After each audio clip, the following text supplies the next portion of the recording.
Ladies and gentlemen, it's June 18th, 2026. We are just weeks away from America's birthday. Happy birthday, you fat bitch. And you're right, it's a great night for America because once again, what? I assume she's heavier.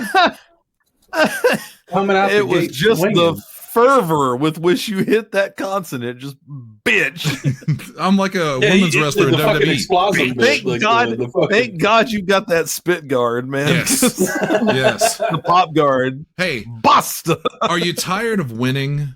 Because we have a big victory to talk about tonight. We are airing in Iran, right? Presumably. Congratulations, Iran. You got a big victory over us, and we're going to talk about it tonight. All we do is win. My name is Shannon Young. I'm going to be your host for the evening. Thank you for joining us once again here on the podcast. We're so glad that you're here. Let me introduce tonight's guest, and then we're going to jump right into the fun and shenanigans. First up is my good friend. He is the Thursday Night Delight, the bearded one. I don't know what the fuck Tanner was thinking. Oh, got beard too. Yeah, I got eyes, and I can see the superior beard. It's Jesse Kimball. Hey, the fun thing is, like, there's not a man on this show that is not bearded. I'm less beard. Hunter and I are both lesser bearded than you and like Tanner and I Dalton. mean, you guys don't only just you don't because have I long literally beards, just trimmed it like 2 hours ago. Well, and Dalton technically doesn't have a beard. He has the Walter White trash goatee. Oh yeah, that's right. Dalton does have. He cuts it into the goatee sometimes, but he also has a beard occasionally. Asa bearded. No, he hasn't been on the show in a long time, but Dalton. Yeah, my point stands. I think Dalton shaves in the dark. That's where he touches himself too. Also tonight with us, of course, the Queen, Staria. Hello, Lindsay. I don't know how to respond after that. You guys do a good way. It's been a while. I've been clear. It's a trap. He's just like intermingling all of his weirdness with the intros. There's no way to get around it. Up next, I'm gonna roast her, Shelby. Well, now it just sounds like a threat. I'm gonna roast her. It's like Zach the other day when he was talking. He said, "Wait till the dreams come." What? He did. Who was He really he threatening? did. It was the last thing he said. He was Shannon! talking about me, yeah, and my lack of sleep, and the vividry is like, "Wait till the dreams come." I thought, Jesus Christ! Zach. And then he just leaves. Like, what? Damn. The hell, I man? can't close my eyes. Some horror tonight. movie shit right there. And of course, Tanner's on vacation. He won't be joining us tonight. We hope he's having fun. He's fishing. You know he loves that. I think him and Merle Haggard are out on the beach. Why Merle Haggard? What? First name that popped into my head. Because his favorite version of this bit is still when he goes live from Merle Haggard's basement. Live from Garth Brooks' bucket, stuff like that. And also, it's Double H. I thought you were going to say it was me. I was like, I don't think Garth Brooks has this many Legos. I mean, maybe we don't know things about Garth Brooks. Well, Garth Brooks might not, but Chris Gaines does. His Australian pop punk counterpart. It has been a pretty. I'm sorry. It's funny you brought that up because it just occurred to me. I've been talking a lot about the 60 songs that explain the 90s podcast with Rob Parvilla. That one of the last episodes he did of the 90s before he moved on to the 2000s was over Friends in Low Places with Garth Brooks. At one point in time, as he's covering Garth Brooks' history, he talks about the whole Chris Gaines thing, and he's like, this is the kind of shit you can get away with when you're Garth Brooks, right? You can invent a fictional, again, emo, like punk rock emo version of yourself and put out an album that sucks, and everyone still goes, at least he's still Garth.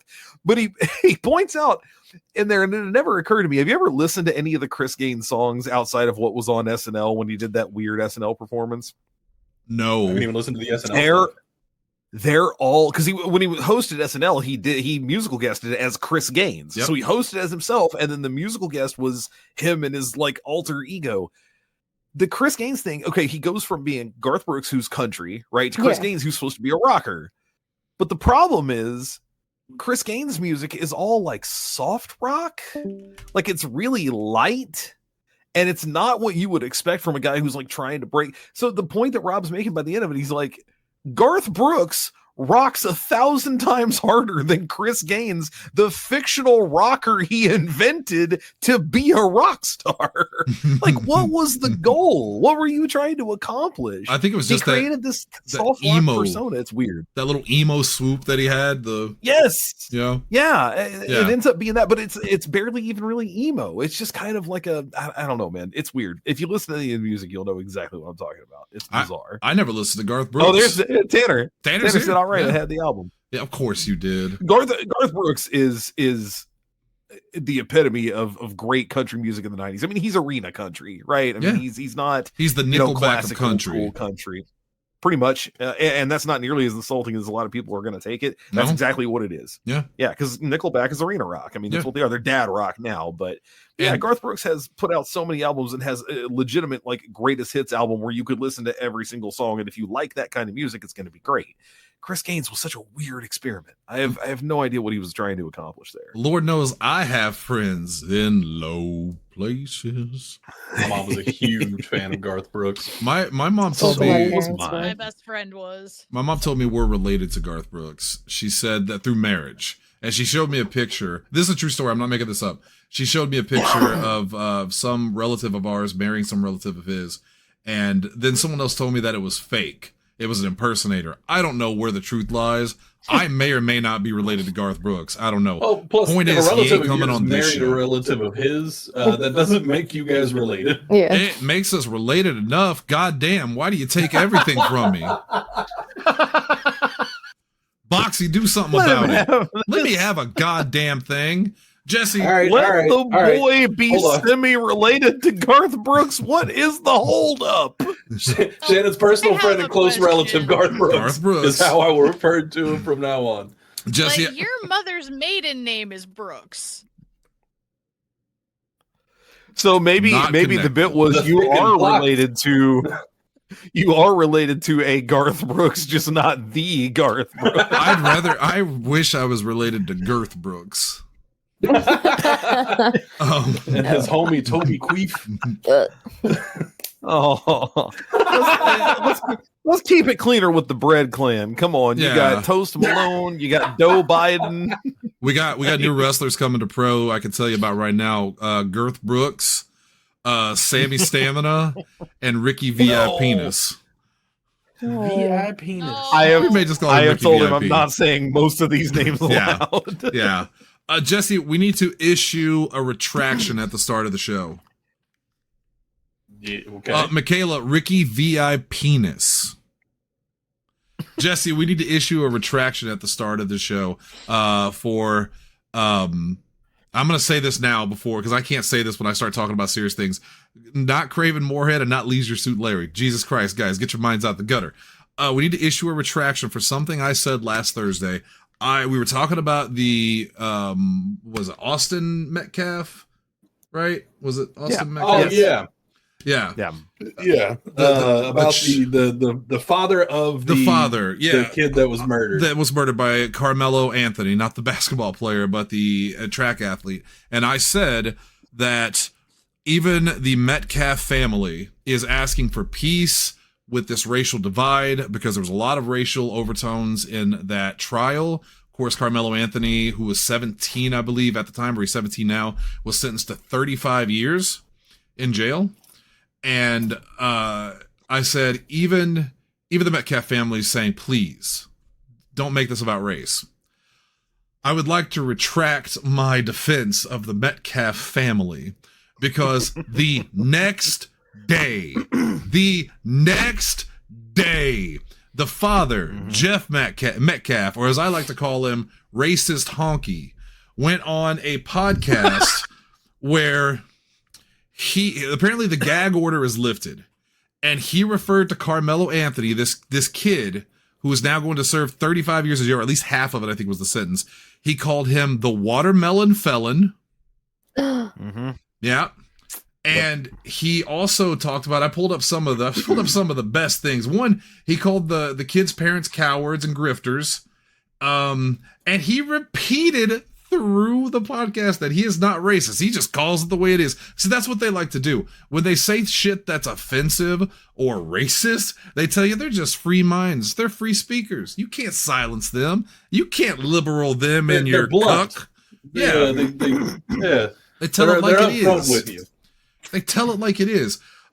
He flipped off their family, of course, and said, fuck you. Were some of my other favorite quotes where he said that black people can't take care of their own, so it's no wonder this happened. He responded to he said black people in America play the victim by bringing up oppression, and called one supporter out saying, quote, "You're the only one in your family without a damn record. I guess that's something to brag about in your culture." The dude went off on the most racist fucking rant you'll probably hear this year.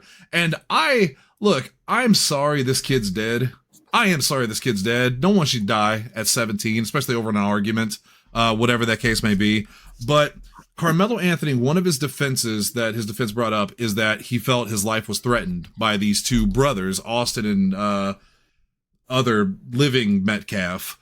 And he said that he stabbed him in self-defense. And I now believe that that's a good possibility, because if your dad is that fucking racist, you're also probably pretty fucking racist. I've known very few racist families with kids who said, not for me. Yeah, that's a learned behavior that's born racist. Yes, exactly. Yeah. It's learned behavior that's really difficult to unlearn.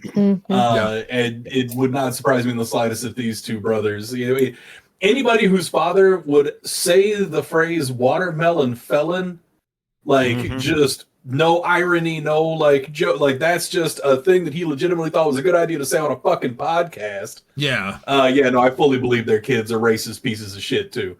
Yeah. And I don't know what else to say about it other than that is such a shitty thing to go on and say and really show your true colors. But he repeated over and over again, I am not a racist. He said, I'm a racist. Here's a bunch of racist shit. First off, he said, I could care less about the color of your skin, which, by the way, is not the right fucking way to say that. I am so tired of hearing people say, I could care less. You couldn't care less, you fucking inbred piece of shit. He said, we all bleed the same color. He was telling the truth. He could care less. Well, you are feeling a fraction of my fucking pain right now. Absolutely fucking disgusting. And shame on him. Shame on him. And I hope terrible things happen to the man. Look, again, I feel bad for the kid.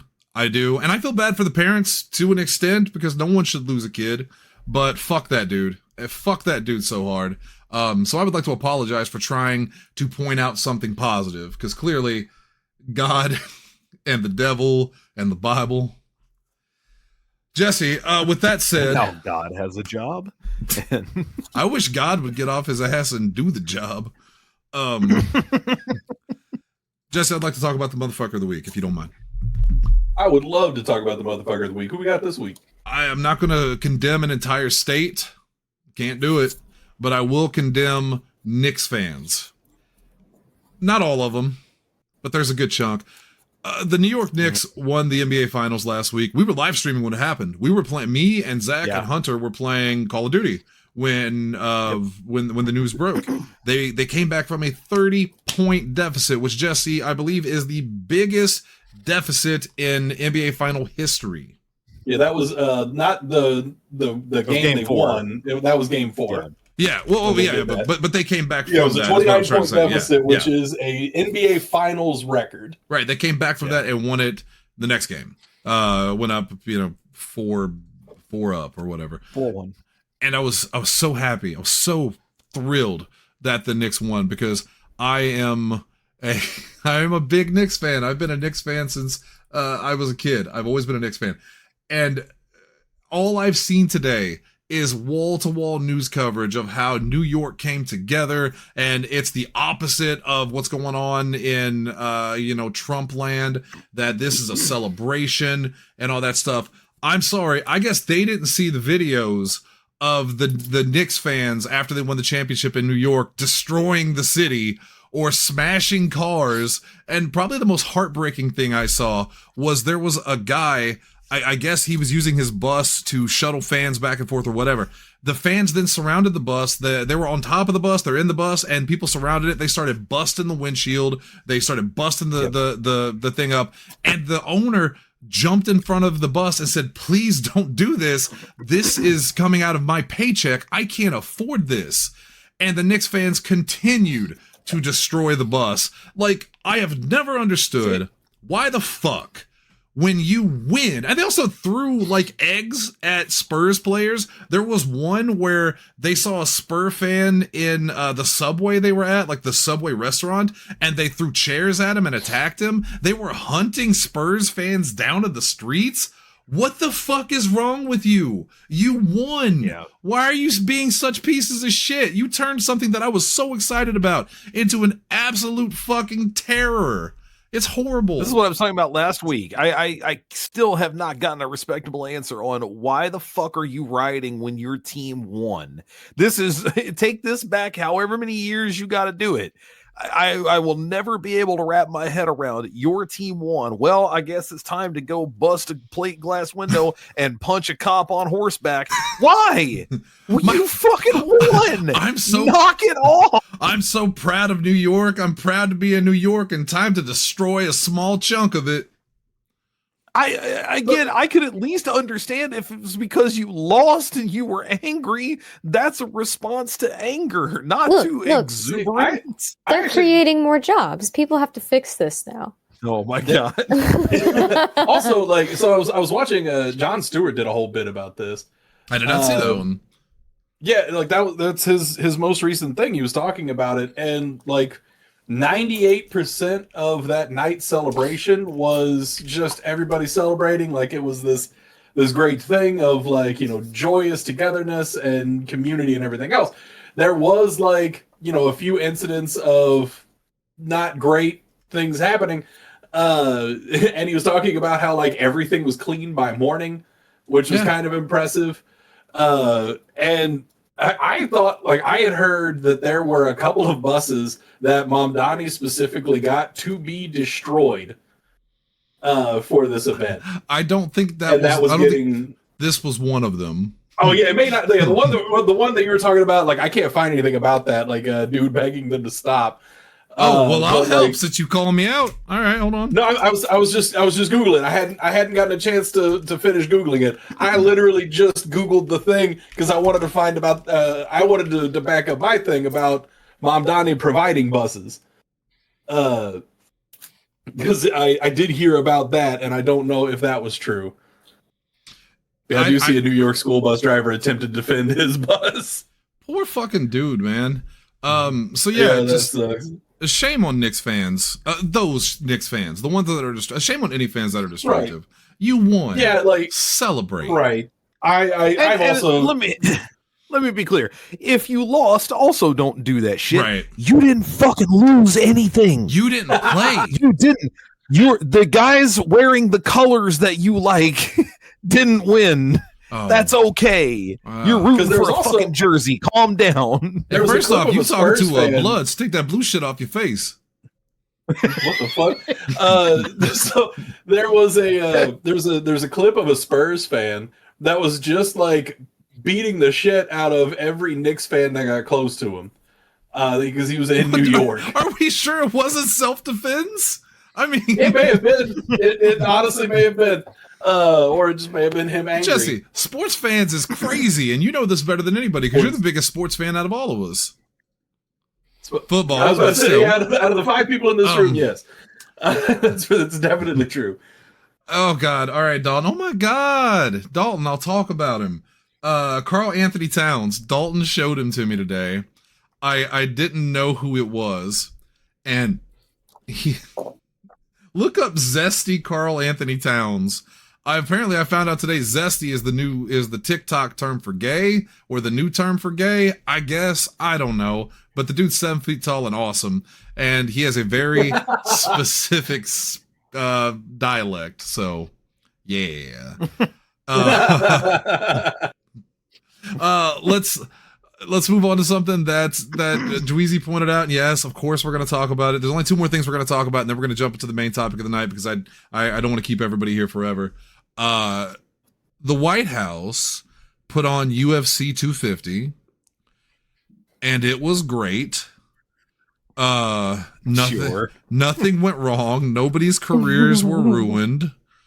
Actually, I'll retract my motherfucker of the week from being that the New York Knicks fans, because that's unfair to blame a whole fandom for that, and instead I'll put it to one person specifically, and that is UFC fighter Josh Hockett.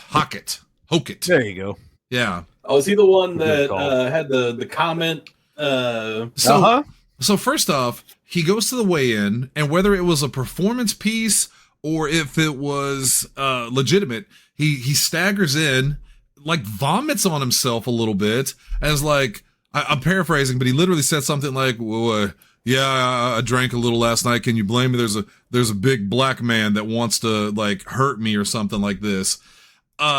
He also called Brittany Griner a man before. She was the she's the black basketball player who got busted over in, where was she? Russia, I think, because she had a little bit of cannabis residue in her pipe, and they busted her for that, and they were going to keep her over there for like 9 years, and we had to basically do a trade to get her back, and everybody was pissed because they were like, well, she shouldn't have taken it with her. Go fuck yourself, redneck. This time he won his fight, and when Joe Rogan's big stupid fucking mouth is interviewing him, he says, lastly, Michelle Obama is a man. Am I right, America? What? No. One, why are you so obsessed with insulting black people? Like, this seems to be a pattern. Yeah. And second, look, I get trash talk is part of combat sports, but one, Michelle Obama wasn't your opponent. She had nothing to do with you. She is way more popular and more successful and more respected than you'll ever be. And on the White House lawn, you would say something like that. That is so incredibly shitty and disrespectful. And believe it or not, Jesse, why he did it. I know that everything that's wrong in America right now is still the Obama's fault. I know this is going to come as a shock to you. The White House has not condemned it. I know. What? You mean the same administration that reposted a clip of the Obamas as apes? Well, that was not. Well, no, that was not the White House. Yeah. That was Trump. Specifically. That's the same administration. He's right, actually. He's right. It was Trump specifically. He is the administration. Boxy asked about Nate Bargatze, and then said, who has never been funny, in my opinion. Well, that's your opinion. Right, I'm going to tell you you're wrong, in my opinion. I think Nate Bargatze has been funny many times. Yeah, Nate Bargatze is hilarious. But there was no reason for him to be there. And the only explanation he's given for being there was, well, I just really like UFC. To which I would reply, and you could not go to this one event. You could not appear at this. How many other events have you appeared at, sir? Dude, and was there not a better way for you to consume this content than to be there by fucking invitation? There was another celebrity that was talking about this. I think they were playing for Trump's inauguration or something like that, if I remember right. And like looking at it through that kind of lens helps me feel a little better about this kind of thing. When they say like, all right, well, I mean, I understand that he's a controversial figure and everything, but whenever like you as a celebrity are invited by the president of the United States to perform or to be somewhere, that's one of those things that's kind of hard to decline. The professional sports teams have been doing it a lot lately. And like, it's one of those things where, I don't know, depending on your position, like, would you say no in that position? Like, I like to think I would. But I don't know. I absolutely would. If I did go to the event, let's say there was a wrestling event that they had on the front lawn of the White House, and Trump said, hey, Shannon, we want you there to watch the show. I would say, you know what? Maybe if it's to unite the country, I certainly wouldn't take pictures with fucking RFK Jr. If he came up to me after the show and said, hey, let's snap a photo, I would say, I decline. I would say it respectfully, but I would decline. Right. And worth noting, you mentioned earlier, or we're leading up to this, that whole thing about this asshole UFC fighter that said that about Michelle Obama. Bargatze, as far as I know, wasn't asked about that, but of all fucking people, Shane Gillis was.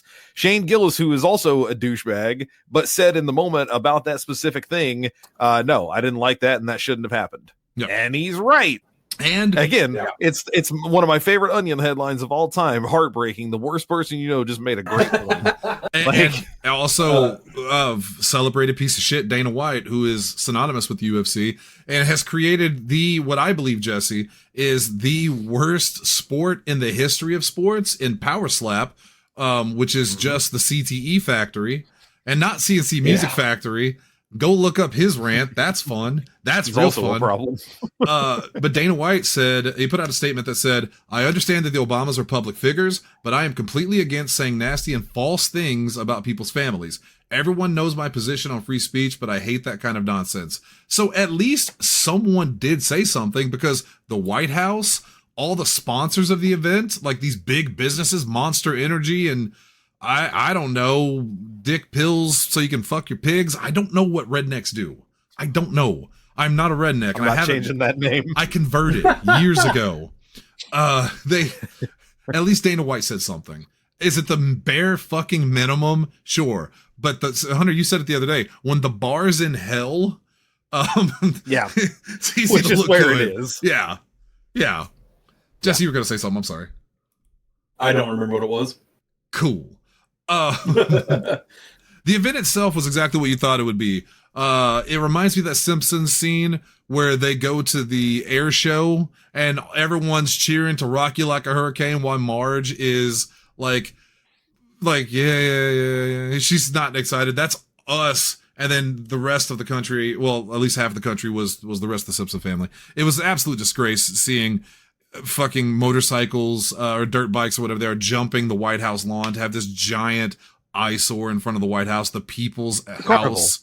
And again, he did it for his fucking birthday. At the end of the day, that's what it was. It wasn't for America. His own fucking birthday. It had nothing to do with him. That's weeks away. Yeah, if it was for America's birthday, then why did you do it on your fucking birthday, you fat sow? Every once in a while he goes full Dennis, and we're at about 90% right now. Just seize the gap, you bitch. It was an absolute disgrace, and I can't wait to the 200 because they're actually doing the concert on the 250th, right? Right. I think the only person that's still set to Vanilla Ice, I don't think is pulled out yet. No, Vanilla Ice, Milli Vanilli, and Kid Rock will be there, and I think they're trying to get Nicki Minaj. Milli Vanilli pulled. Did they really? Because there wasn't anybody left to do it. Yeah, it's a shame that, by the way, somebody didn't pull out to prevent Vanilla Ice in the first place. I'm sorry, I had to say it or I was going to forget. You talking about old Rip Van Stinkle? The man's real fucking last name is Van Winkle. Yes, it is. There's nothing, and there was nothing more hardcore gangster growing up than Van Winkle the rapper. Well, okay, that one I will change. Yes, so also, the reflecting pool. God, I saw that today. Yes, the Democrats infected it with algae. And then they tried to treat the pool to kill the algae, and the chemicals they used to try to kill the algae caused all of the paint they just put down to peel up. Well, don't worry, because I have a solution for you. Fucking right. They got that paint from Hobby Lobby. They were told it was good. You know? Well, no, it was a contractor that Trump's worked with numerous times before. It's a great contractor. Who said it was going to cost $1 million, and then it cost, what was it, $13 million or something? Yeah, by the end of it was $13 million to fucking paint and it's already peeling up. It took less than a day. I saw somebody go like, who did any of this benefit? Who was this good for? Like, the pool's no better, and in fact, it's actually worse off than it was in the first place. Taxpayer money got spent like crazy. People look fucking stupid. Who benefited? And the best response was the fucking guy who made off with $13 million. That's who. He doesn't get a shit what his name is. Mm-hmm. Right, exactly. That's what all of this has always been about.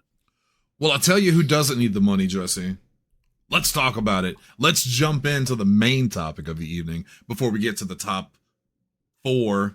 By the way, let's say the next set in the movie. Also, I need someone to send me that set in the Discord. 'Cause I got it. I got know. You. I was gonna say, by the way, I've never liked UFC. I've never found it exciting. I grew up watching boxing. I love boxing. It's the sweet science. Boxing is the combat sport of kings. UFC, and don't get me wrong, boxing is also kind of trashy now. I grew up in the 80s and 90s with your Mike Tysons, your Evander Holyfields, Lennox Lewis, Roy Jones Jr., Oscar De La Hoya, guys like that.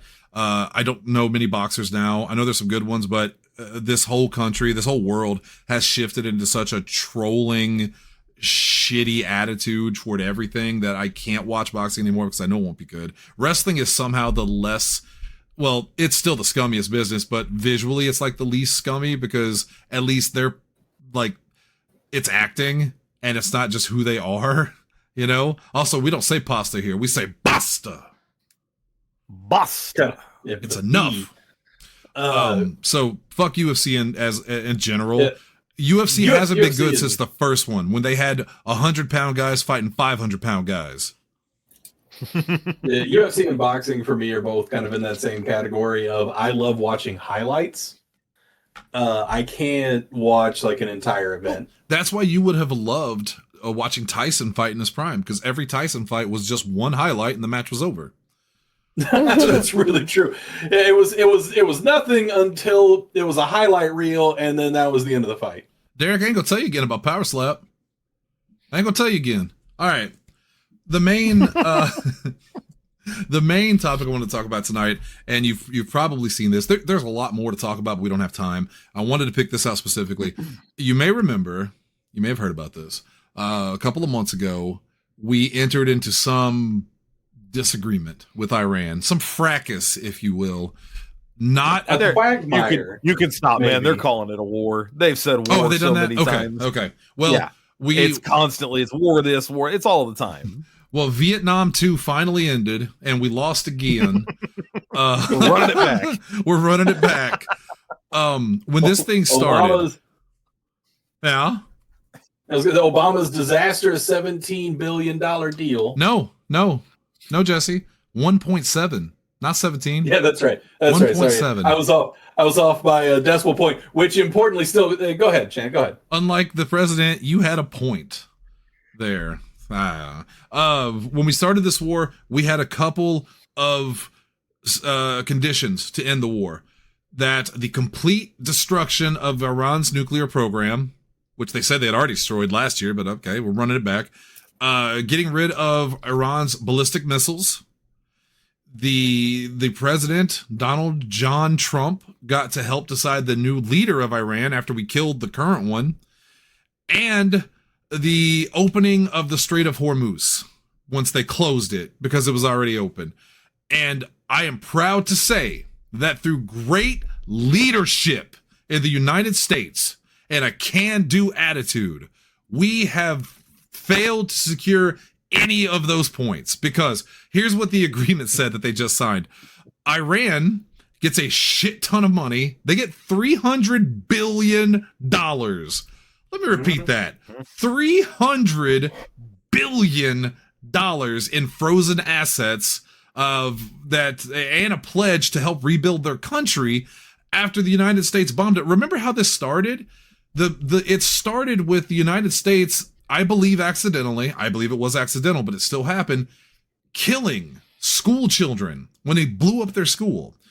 8,000 people died in this war. 13 Americans. And we got nothing. We have lost the rights to the Strait of Hormuz. Like, they have the right to close it whenever they want. It's free for passenger ships, but only for 60 days, and then we have to start paying. They got to keep their ballistic missiles. In fact, Donald Trump said, well, it doesn't make sense that other countries get to have them, and they don't. They get to keep the enriched, help me out here, what's the term? Uranium. That they had, and the United States gets nothing. We got nothing. The only thing it all came down to it was brought up here that I think it was Dweezy that mentioned it. The reserves were low. He'll have to say it out loud at this point that we were within weeks of being completely fucking out. Yeah, well, and with midterms right around the corner, and gas prices continuing to skyrocket. But this might have been too much. Like, in all seriousness, this might have been too much. And I know whenever Republicans start chomping at their own, it's always take it with a grain of salt.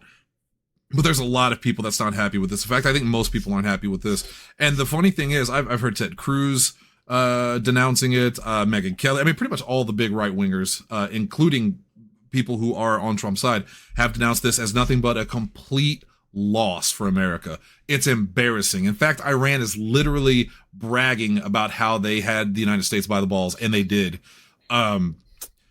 This might be too much for some Americans, but for some Americans, there's never too much. They lap up anything that Donald Trump sleepily, excretes into his underwear. Boy, that's what I was thinking, but it's not what I wanted to hear. But he has diapers. Well, he can't wear underwear anymore. Well, hang on. Kotaku hasn't reported a thing about that. I need to know, and they're the premier place to find out information about who's wearing diapers where. Boy, had we not had more serious shit to talk about, I would have been like, can we discuss what the fuck Kotaku was doing nowadays? I'm so done with happening? Kotaku. Oh, fuck Lindsey Graham. That old Southern belle. Fuck him. Like, this is the dude who famously, after the January 6th attempted insurrection, said, I've had a great time with Trump, but I'm off. Count me out. And then immediately went to Mar-a-Lago to kiss the golden ass. Kiss the ring. Along with Kevin McCarthy. It's absolutely disgusting. I can't believe the United States has sunk this low. Like, it's an embarrassment. And right before our birthday. Mm-hmm. It's so embarrassing. Well, the important birthday celebration is done. They got that shit out of the way. Yeah. He probably fell asleep at that motherfucker too. He did. No, he did. He did. No, There's he's pictures. just thinking with his eyes closed. I've done it. We've all done it. All those times I refuse to believe that he was thinking. All those times you guys thought I was drunk off my ass, I was just concentrating. Deeply focused. Deeply focused. Lion face. Lemon face. There's 60 more days where they can finalize the deal, especially when it comes to the nuclear enrichment, the uranium. So they're holding out hope that something can be done to salvage this in any way. But all that matters and all that you really need to know is, again, the Strait of Hormuz, which was already open, completely open and free, is now under the control of Iran pretty much directly and at their whim. We're losing a ton of money. We just bankrolled the biggest terrorist country of the last 40, 50 years. They get to keep all their missiles. They get to keep everything. And even Benjamin Netanyahu, Bibi Netanyahu, personal enemy, said that this was a failure by the United States and that they're probably not going to abide by it. They're going to keep striking Iran because that was Netanyahu's dream, was to basically obliterate Iran. He's not satisfied with this. No one is satisfied with this except for Iran. And while all this was going on, you, the American public, were paying so much money at the pumps. We've suffered economically. I think globally, economically, everybody's been suffering. This was a complete shit. But Shannon, gas is already coming down. Today, it was down to $3.60 in Jackson. Well, hot damn, Kaz, I'm coming to Cali. Lindsay, jump in the old truck. I'm gassing her up now. The old truck. Oh yeah, no, Dweezy. Let's not beat around the bush. Iran is in a lot of ways a bad place. They absolutely do sponsor terrorism. That you can hate the United States as much as you want, and we do sometimes. But let's not put Iran on a pedestal and say, oh, they're the good guys. They're not the good guys. But neither is the United States, and definitely neither is Israel. Absolutely not Israel. Yeah. Right. A lot of blame going around here, and the people that suffer are the people, as it always is. Well, Hunter, why do they send? What's the Jesse? Help me out here. You're a big fan of them. The song by System of a Down. Yes. Why don't presidents fight the war? Why do they always send the poor? Why do they always send the poor? Exactly that. Yes. Because the rich don't die. Because they're expendable, clearly. Yeah, you and I are the ones to suffer, and then we argue and fight amongst ourselves. Why do you think they keep making you burn them? You can't get rid of them early. We need them to pump our gas and then also die for our gas. What's hilarious is, like, I mean, you joke, but that was genuinely what the Secretary of Defense was like. No, you have to have babies because we need soldiers. And well, Donald Trump said he loves inflation. See, the thing is, America has always been flawed, is the nicest way to put it. Evil is another way to put it. Whether it be slavery, whether it be experimenting on our own soldiers, America has always found a way to be like just shit.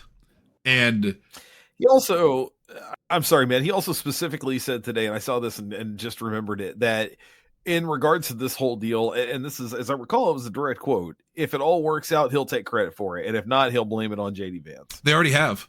True story. No. Yeah. But, and to be fair, JD Vance was the lead negotiator in this. He was because Trump didn't do it.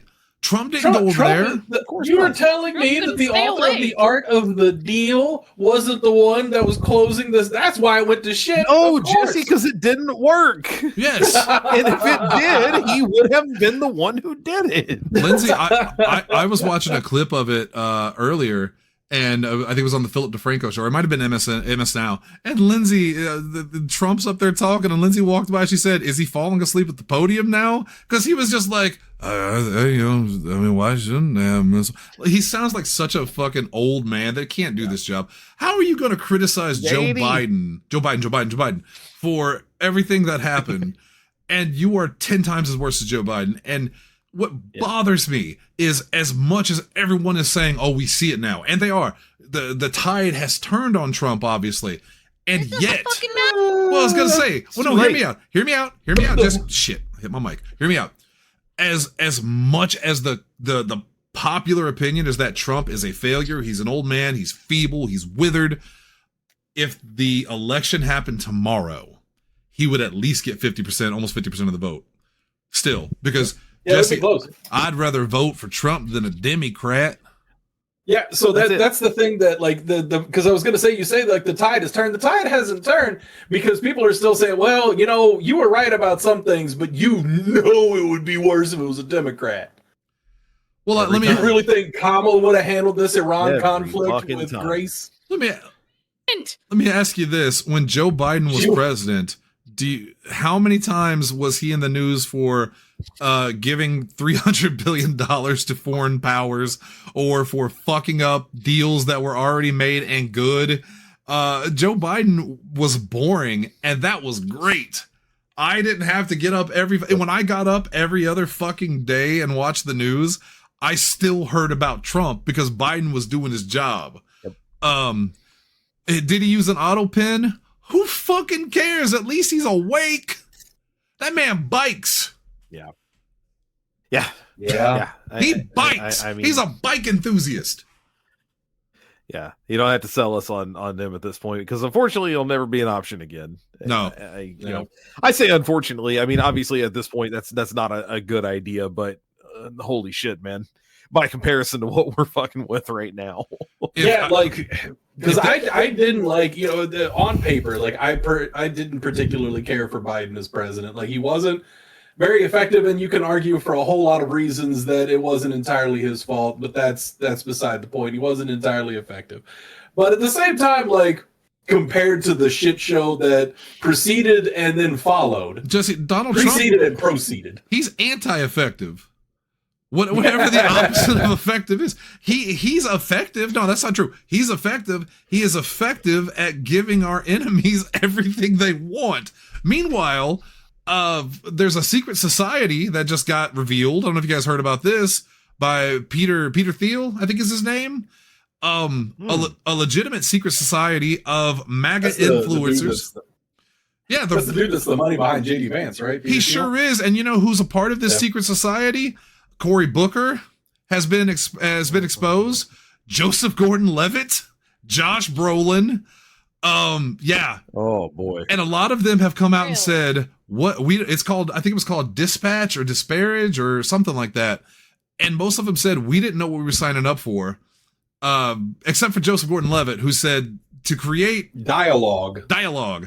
Joseph Gordon-Levitt said something like, to further the country, sometimes we have to talk with the people that we are opposed to, which sounds like, Jesse, I think back, well, Hunter, I'll address this to you because you and I both worked in this industry. Well, I think we call that spin or damage control. Bullshit. Yeah, he's currently running the spin cycle. That's exactly what that is. Yeah, we don't have time to unpack that. And also, Russia's getting bombed to shit by Ukraine. The biggest attack directly on Moscow just happened.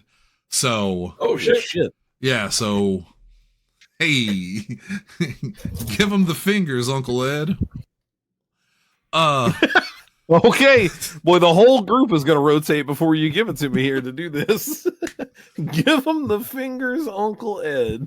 I have nothing else to say about Donald Trump right now because tune in next week, same Trump time, same Trump station. We'll have more. Let's just get to the fun stuff. I'm tired of it.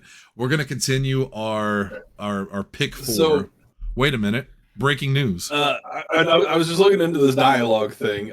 So it was started by Peter Thiel and Aaron Hoffman in 2006 as a private, invitation-only, bipartisan network of influential people in technology, politics, academia, finance, government, and beyond. Which on the surface doesn't sound bad. Like, I agree. You should speak to the guys on the other side of on the aisle, right? You should share dialogue. Yeah. Retreats include moderated sessions for attendees who are promised nothing they say will leave the room, with names like money, in parentheses, does, by happiness, bring back nuclear, navigating World War III, and how's your sex life? What? Those are some of the sessions that can be had at a dialogue event. And that was a good session. I learned a lot. If I recall correctly, those are also all the categories on the all douchebag edition of Jeopardy. Dialogue has been described as an off-record gathering of political and business elite meets Silicon Valley salon. Did they used to call that the Illuminati? Yes. Yeah. Or at the very least, the Bilderberg Group. And if you don't know the Bilderberg Group, look them up. So the Bilderberg, like it has been described as Bilderberg meets Silicon Valley salon. Yeah. So that's that. Damn. Bless you. Can we get some bless yous in the chat for Shelby, please? God, people. All right. Cory Booker, Ted Cruz, Jim Himes, another Democrat from Connecticut, Wes Moore, Jared Polis, the Colorado Jared Governor Kushner is one of them. I know for sure. Yeah, Jared Kushner. Josh Brolin, whose publicist said, Neil Mullen. He said, what the fuck did he sign up to? Or what the fuck did I sign up to? Joseph Gordon-Levitt, Sophia Bush, and Rick Warren. Ooh. Sophia Bush is an interesting one. Right? I'm a little surprised to hear that. Well, again, a little surprised to hear a bunch of them, but still. On the surface, like, if I got an invite to go talk to these people about something, I would probably go. Because the hope is, I mean, on the surface, the hope is that you could go there and you could speak, you could create a dialogue, you could share ideas, and maybe something good would come of it. I don't think condemning everybody in this list is, like, appropriate. I don't think everyone is a villain. But the internet has already declared them villains just because of who was running it. The leak, these were people that were invited, not necessarily people that went. Is what I'm reading here. Well, Sophia Bush said she did go because she was trying to shop her documentary around and she wanted to talk more about it. I know Joseph Gordon-Levitt did say that he went. I don't know about everybody else. Cory Booker's dating Rosario Dawson. Dude, what else do you want? It better not have been the sex one. Oh.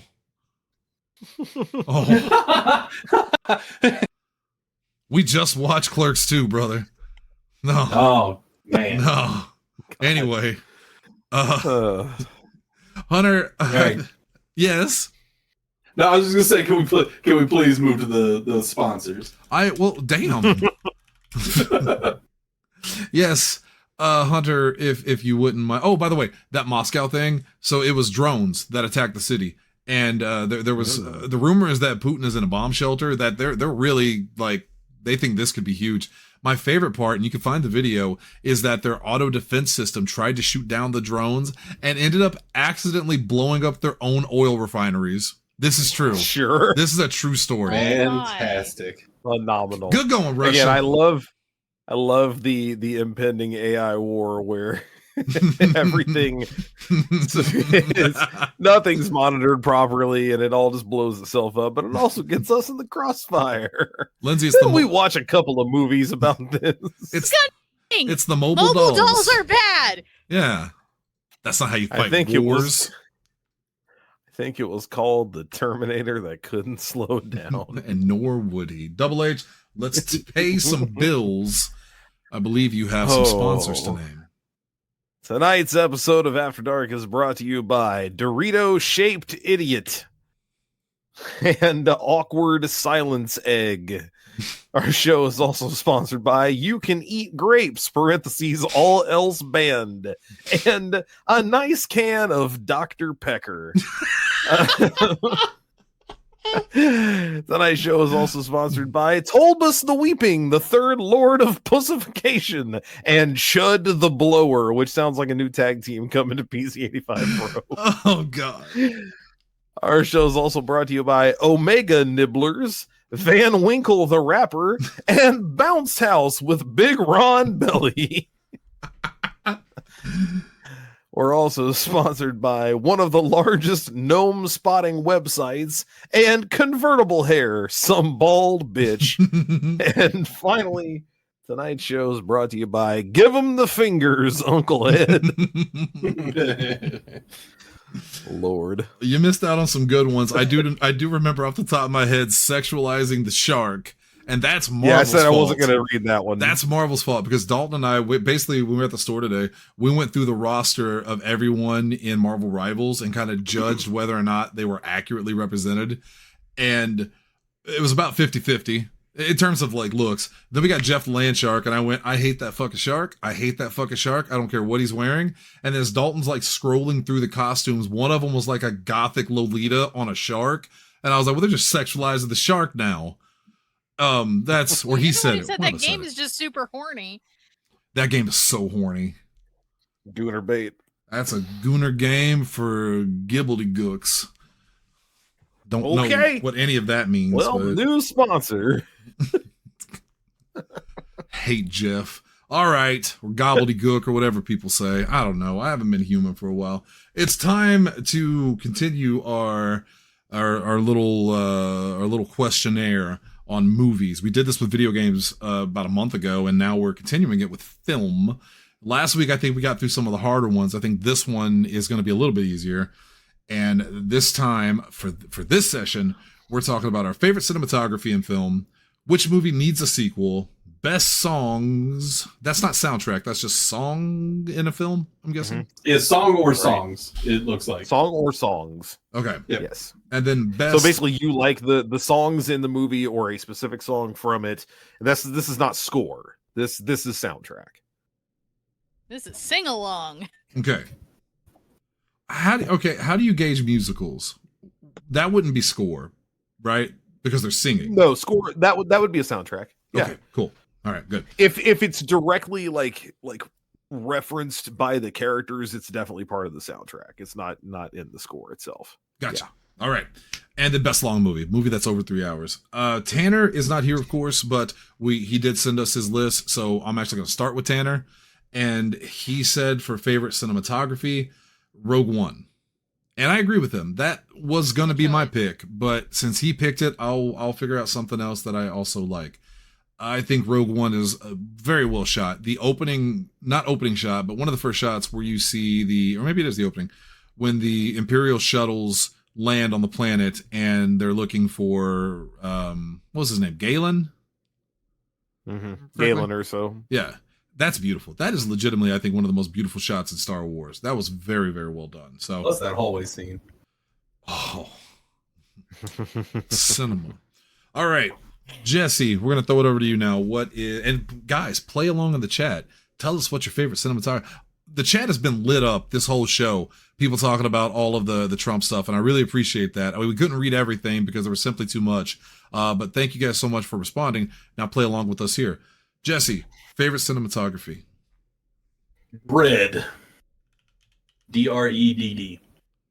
As in Judge Dredd. I thought you said bread. Yeah, same. As in car. Nobody was reacting. That's why I had to keep going. Like I was like, Dredd. Yes, you did. Judge Dredd. Judge Dredd. Dredd. No, Dredd, like every scene in that film is a work of art. It's all just like the way the colors are shot, the slow motion scenes, and all the like the fight scene.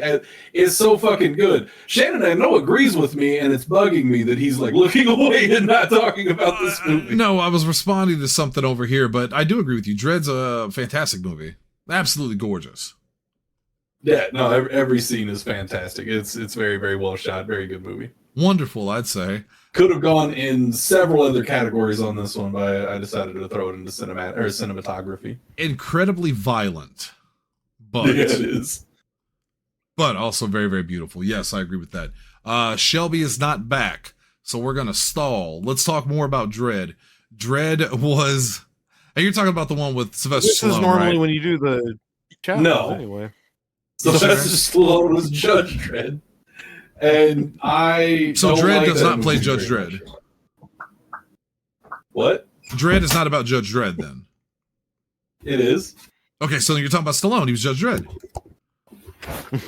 Oh, good. Shelby's back. Jesse would like to skip this bit. Hey, you got to do between two Kimballs anyway. I know, but there was only like 3 answers in there, and I needed to stall. Michaela said Sinners. Sinners was a very good-looking movie. That was fantastic. And then Travis said Jurassic Park. Also a very good looking movie. The only thing that throws me off about Jurassic Park. We're going to move past it. We're going to move past it. We're going to go right past it. And we're going to go to Shelby, the best cinematography. The Perks of Being a Wallflower. That's a good movie. I thought the tone of the movie fit the story pretty well. And I agreed with you. It's a very good look. Who was in that? That was Emma Watson, Ezra Miller. Yeah. Yeah. Mm-hmm. Yeah. Yeah, I think I've seen this. It's been a long time. I think Bob was a big fan of that one too. I have not seen it. The book was really good too. That's what made me really want to watch it. Yeah, I've heard the book is excellent. Mm-hmm. Boy, it's a shame that Ezra Miller went nuts because I thought he was a good actor. He is a good actor. Such a big way. But ooh. All right. I was never sold on him as the Flash, though. I'm sorry, Tanner. I liked him as Flash. I didn't like him in the Justice League movie as Flash because I thought he was a little too like annoying. But I actually liked the Flash movie. I thought it was fine. I don't know why I never did see the Flash movie. It's okay. Put that baby in the microwave. He had to, Hunter. All right. Double H. What's your favorite? Yeah, mine's Jurassic Park. Oh, okay. Mine's Jurassic Park. This is why I said move past it earlier. Of all the things that it could have made on here, that this was the best option for me. I said previously that Steven Spielberg is my favorite director. This might not be the best shot film he's ever done, but it is maybe the most impressive. Look, in the 90s, there are two incredibly impressive movies that are filmed in just the way that they're filmed. It's Titanic and Jurassic Park. Those are the two blockbuster movies that you look at and go, how the fuck are they doing any of that? Mm-hmm. And I know that with time, obviously, there are some things that you go back and look at and go, I can see how they're doing that now, and it doesn't hold up as well. But for the computer graphics to do what they were able to do in Jurassic Park in 1993 is still unheard of at this point. I know you were going to say earlier, oh, you look at it now and it doesn't look as good. But imagine and remember how long it took for every other movie to try to look as good as Jurassic Park. Well, I was also going to say, to be fair, it's not that I thought the look of the movie was bad. It's just some of the CG, because of the time period, it doesn't look as good as the animatronics. And that's just the truth. But like you said, practical effects in that movie were incredible. Well, sure, too. yeah. The CG is you had a hybrid. Exactly. So it's obvious now. But then when I saw this as a kid, it all just looked like dinosaurs to me. Yeah, and importantly, the alternative, kid. the legitimate alternative at that time, we talked about this when we reviewed this movie for E&E, was claymation. Like there was a legitimate talk at one point in time about using claymation instead of like what's up with it? What's up with that? I remember watching the whole movie magic episode of where they were going over that it was going to be stop motion, and then they gave the CG a chance and ended up doing a blending of the two, and it's just awesome. And if you're wondering what it would have looked like to blend, no fucking shade, it's my favorite movie of all time. What it would have looked like to blend stop motion and practical effects, go watch the Terror Dogs and Ghostbusters. Because while they do look great, sometimes it's almost exclusively the practical effects. Every time they cut to a stop motion run of the Terror Dogs, you go, "Oh, it's the '80s, isn't it?" Yeah, damn. Like, that's really all they can do right then and there, isn't it? Yeah. Beetlejuice was a lot the same way. There's a lot of stop motion, like the claymation. But at least it fit there with the really. I mean, I know Ghostbusters is supernatural too, but you see the practical version of the Terror Dog, and then you see it run out in the street, and you go, "That's not the same." That was a different thing. That was, it definitely fit better with Beetlejuice. Like it flows. Plus, it adds to the kind of creep factor of the film. I think. Right. Jurassic Park splitting stop motion and practical effects would have been absolute chaos. So that they were able to do what they were able to do. And this is also one of those movies that I can still, again, even with the passage of time and the advancement in that kind of technology, I can still look at, and there are scenes that still, I'm not going to say take my breath away. That's hyperbolic, but they get me. I mean, I've said a million times over, the first sweeping shot of all the dinosaurs set to that score. How? I mean, legitimately, as a kid who, like many other kids, gorgeous. was briefly at least obsessed with dinosaurs, you go, that's real. Those are real dinosaurs there, man. Yeah. That's what I'm saying. Yeah. As a kid, when I saw that, because I didn't get to see it until it came out on video. Again, I wanted to go see it in theaters, but my parents said, if you wait till it comes out on video, we'll buy it for you. You picked the book. And I got the book, and I loved the book. I read both the novel and the novelization of the film. The novel is much better than the novelization. But I love the movie, and it blew me away. So I 100% agree. I love Jurassic Park. Yeah. Hold on. I got to do this real quick. My pick for best cinematography is, and if it wasn't Rogue One, I was like, man, that's what I was looking over here, Jesse, when you were like, I want Shannon to back me up on this. I was trying to figure out what to pick instead. And then it hit me when I was talking about songs. I went, this movie also has the best songs. It's a musical, of course. And Hunter, you know what I'm saying. It's Moulin Rouge. Moulin Rouge is so gorgeous. The dancing, the Elephant Love medley when they're dancing in the clouds, the Roxanne bit with everyone dancing on stage. It's so beautiful. It's tragic. It's dark, but it's also like really glittery and sparkly and colorful. I don't think I've ever seen a movie that captured my eyes as much as Moulin Rouge. I almost said Rise of Skywalker, because even though I think that movie is awful, I thought visually was gorgeous. But it also, all three of the sequels were. They were. But Moulin Rouge has so much soul, man. Baz Luhrmann did an incredible job with that film, and everything was great. So Moulin Rouge, but I don't want to pick the same movie twice, so that means I'm disqualifying it from the songs. If I had to pick the songs or the visuals, I'd pick the visuals, because I think that movie is a standout. But I think my friend disagrees with me. Lindsay. Huh? It's your turn. Why would I disagree with you? It's a Ghostbusters joke. I'm sorry. Well, I didn't get it, so I'm not the super fan that you are. I apologize. It's Ghostbusters 2. The beginning of Ghostbusters 2, when Bill Murray's talking to the guy who says the world's going to end at the stroke of midnight on New Year's, he goes, "Well, I think Valentine's Day. The other guest is going to disagree with you." Yeah. Anyway, go ahead. Valentine's Day, bummer. I actually decided to go with a movie that I haven't watched in a while, but I also really enjoy, and I like the looks of it, and I'm going with The Prestige. It's a very good looking movie. Mm-hmm. Yeah. Oh, I should have said Showgirls. Prestige is he also liked the look of that movie. I watched that from behind a curtain, so my dad couldn't see that I was watching. The Prestige is also a very good. It's a period piece. Mm-hmm. I like period pieces. I'm a sucker for period pieces. I really am. It's also Hugh Jackman and Christian Bale. Yes. Can't beat that. They had another movie out that was similar to that near the same time called The Illusionist with Edward Norton. Illusionist. Which I've never seen. Yeah. I don't know about that one. I've never seen it. No one has. That's the illusion. The rumor is it was never made. Yeah, right. He's the original Peaky Blinders. All right, Tanner. Let's go on to the next one. What needs a sequel? I didn't fill this one out. Tanner said National Treasure 2. Which I guess just wants more National Treasure. That is a sequel. But you could say...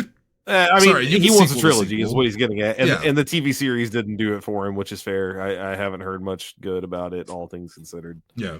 Agree with that. I don't entirely disagree because they didn't fully finish it. They left a dangling plot line, basically. You haven't seen the second one, I forget. You've only seen the first one for the show. Yeah. And by the end of the second one, there's one little... It's what's on one of the pages of the president's notebook, the diary thing. Like they always kind of dance around what's on page. I want to say 37, and I know that's wrong because I can hear in my head me going in a 37. row. But yeah, it's what's on page one. Tanner's gonna say it in the chat here in a minute, I'm sure. Yeah, there it is. 47. I was close. 47. I was close. Yeah. Okay. So yeah. Jesse, I know what he's getting at. Campbell. All right, God damn it. Originally, I was trying to figure out if I wanted to do Dread for this one or cinematography. Ultimately, obviously, I went with cinematography, but this was a movie. Dread was supposed to be a trilogy, and it bombed so hard that was the only one they did, which was a huge bummer because it was such a good fucking movie. And I don't understand how that movie failed. It had great action, great acting, great directing. Carl Urban. It had Lena Headey when she was at her peak from Game of Thrones. It had a great reputation, great reviews, and people would rather see Get 'Em Dad by Larry the Cable Guy or whatever. I genuinely don't know how this movie flopped. Everything about it is incredible. The production value, the movie was so good. That's fine. It's fine. So yeah, I do think that needs a sequel for what it's worth, but my actual pick is the World of Warcraft movie. God damn you, Jesse. That was my pick too, so I'm just piggybacking. I'm not picking that one. What did you pick? I'm sorry. The World of Warcraft movie. Warcraft. It wasn't the World World of Warcraft. Warcraft. You're right. Because they hadn't even gotten to the World of Warcraft portion of it yet. No. And we all agreed it needs to be Arthas' story. Absolutely. It needs Arthas' story. You can do the Second War. You can do World of Warcraft 2, but Arthas is that's your money. This wouldn't have been my pick, and yet I mean, having seen it now, I agree. Even I would like to see a continuation of that. Right. I don't know shit about fuck when it comes to Warcraft other than what I've seen in the movie. But you want to know more. I mean, the lore in Warcraft is so good, and they set you up Thrall was floating down a river, so we got the setup for that. River. There's a lot that they could do with another Warcraft movie. Yeah, they could do 10 Warcraft movies. But you got the perfect setup for the Arthas story because the movie ends with, spoiler alert, if one, you don't know Warcraft lore, and two, you don't watch Warcraft the movie, it ends with the death of the king, Lane. His son Varian is a child. You could skip ahead 10, 15 years to when Varian and Arthas trained together. Now. Yeah. And you could continue that story with Arthas becoming the Prince of Lordaeron, and then the Burning Legion, etc. It would be so good. And then it culminates in him becoming the Lich King and sets you up for the third one. Because that would be an easy thing to do. You finish that movie and he fucking puts on the crown. Yeah. That would be incredible. And Jesse, this movie's got it all. It's got demon hunters named Illidan. It has night elves, zombies, giant pit lords, MTV's orcs, Dan Cortez. Yeah, it could be incredible. There's so much they could do with it, and I want them to do it. Yes, I agree. Yeah, they could put pandas in there, and China will be on board. Motherfucker. All right. It's a little early. It's fine. All right. I need you for the uninitiated. Even I know that's a reference to an expansion, and Jesse's not being racist. Please understand. There's a Warcraft expansion. Are a race in Warcraft, and they are extremely like they did that entire expansion for the Chinese audience. It was extremely popular globally, but especially in China. And like the Mists of Pandaria and the Pandarans. Gorgeous landscape. Oh, it's phenomenal. It's a phenomenal expansion. And Blizzard knew they had to do it well because they knew that market, they needed that market share, and they got it. And you could have John Cena voicing the pandas, making up for what he said natively about Hong Kong. Yeah. All right. Natively, he can do it. Now's a part of one of our favorite moments of the show called In Between Between Two Kimballs. Travis said Dread, so he agrees with you on that. Michaela said The Greatest Showman. And Tanner said 47. I assume he means 47 Ronin. So. No. Oh, no. Zach. That's a sad one. They can't do Odd Thomas. What do we say? Oh. You can't do a sequel because it starred, what's his name? He was Chekhov in the Star Trek films. He died tragically real young. Oh, the dude from the Fast and the Furious movies? No, not Paul Walker. The other guy. I keep wanting to say Yancey. It's not Yancey. What the fuck's his name? You know. Oh no, I know who you're talking about now. I'm looking it up. We're all looking it up. Anton Yelchin. Yeah. Oh. Yeah. I was not. What did you say he was in? Odd Thomas. Really good little indie horror fantasy movie. Yeah. I liked it. He was in Star Trek. That was the one I was trying to. That's what I was. Yeah, that's Chekhov in Star Trek. That's. I was gonna say I didn't catch what you said he was in before. Well, to be fair, at first I said Star Wars, and I immediately realized my mistake. He was also in Charlie Bartlett, absolutely, and he was a great actor. One of the last week, just incredibly sad. And the way he died, pinned by his own car that rolled down a hill, fucking tragic and terrible. Oh my God. All right. Yeah. Shelby, please fix this. We're sad now. Okay. Yeah, I picked the Barbie movie. That could use a sequel. Yes. Agreed. Great movie. I thought it was fantastic. Movie. I'd love to see another one. When I was leaving the store today, Walmart, I had to go pick up something before I came back. The Billie Eilish song from that came on. What Was I Made For? And I teary-eyed driving home. I love that movie. Barbie was so good. A good movie. Damn those that say it was like a man-hating movie. Did you actually watch the fucking thing? It was basically Ryan Gosling stole the show in it. Well, and it's empowering to men of like you don't have to fit into specific like, roles. You don't have to beach. You can be whoever you want to be. It was positive for everybody, but goddamn the knuckle dragging right. And once he figured out the patriarchy was not about horses, he really wasn't interested anymore. I mean, he made that very clear. They want to do a whole Barbie universe by incorporating other board games and toys, and I think that's a bad idea. Yeah. Just do Barbie. We don't need cinematic universes. Like we don't need a shitload of these. We may have played that way as children. We don't need films about it. That's we need what the our imagination MCU was for when we were little. And View Askew, and that's it. Ready Player One teach us nothing. Right. Clearly not. Boys with toys. Jesse. All right, Hunter. Hey, you guys said Warcraft, and I'm going to throw another one at you that comes from my world, my version of that. I need a fucking sequel to Dungeons and Dragons: Honor Among Thieves. Yes. That movie that was fun. Was so good. It was a ton of fun. And it was another one of those things where I think it was really good for people who have not been invested in the property, much like the Warcraft movie. If you don't know a lot about D&D, you don't need to. It's a fun fantasy movie with some nice little notes for people who have played D&D, who get what's going on there.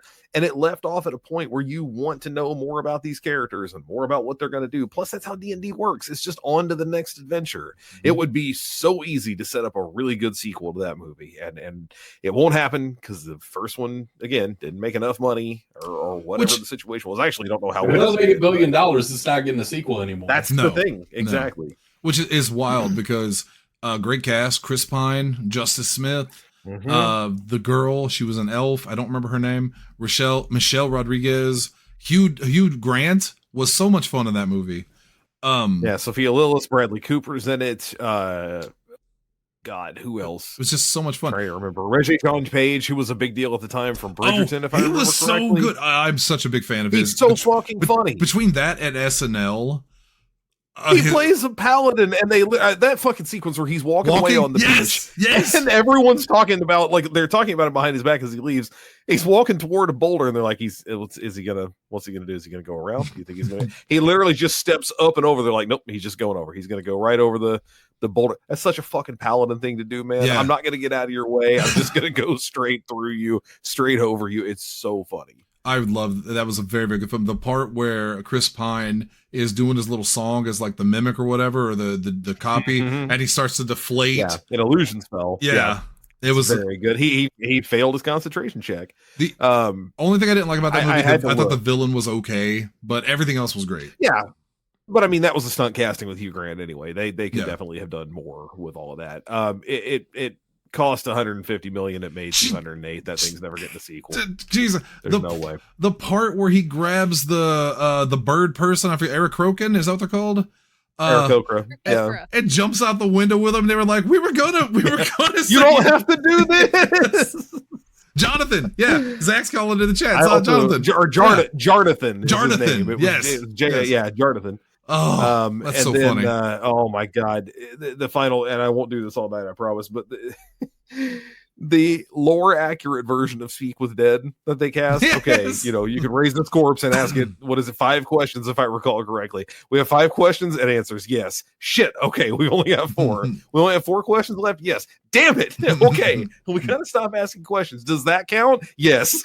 Son of a bitch. They end up wasting like almost all their questions because he interprets anything they say as a question as one of them. It's very good.